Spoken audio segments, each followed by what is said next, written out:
आज जेवणात काय बनवायचं हा खूपच मोठा भयंकर प्रश्न आहे। जर आधीपासून फिक्स नसेल ना की आज जेवणात काय बनवायचं, तर हा विचार करता करताना अर्धा तास कुठे निघून जातो हे कळतच नाही।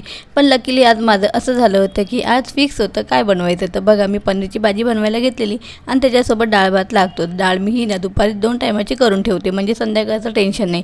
आणि आमच्याकडे ना डाळीशिवाय काय जेवणाचं पान हलत नाही। आणि पनीरची अशी भाजी मी पहिल्यांदाच करणार होते, म्हणजे नॉर्मली मी पनीर मसाला करते ना तेव्हा दही वगैरे शिमला मिरची नाही टाकत। आता 2 दिवसापूर्वी इंस्टाग्रामवरती मी ही रेसिपी बघितली होती। म्हटलं चला आपण पण ट्राय करून बघूया कशी होते ती। आणि मला ना असं काहीतरी नवीन नवीन ट्राय करायला खूप आवडतं, म्हणजे ना थोडी वेगळी चव पण हवीच आपल्या जिभेला, बरोबर ना। आणि आपला हा प्लॅन ना मी 2 दिवसापासून करत होते आणि प्लॅनिंगनुसार जे आहे ना इथे पटापट जो माझा स्वयंपाक करून घेत आहे। आणि तसं पण ना पनीरची भाजी शिजायला काही जास्त वेळ लागत नाही, म्हणूनच ना आधीपासून डिसाईड करणे खूप जास्त महत्त्वाचं असतं, म्हणजे तो अर्धा तास आपला वाचतो त्या गोष्टीवर चर्चा करण्यात, बरोबर ना। चला बघू शकता आपली पनीरची भाजी पण किती छान अशी रेडी झालेली आहे। आता आम्ही पटकन जेवून घेतो।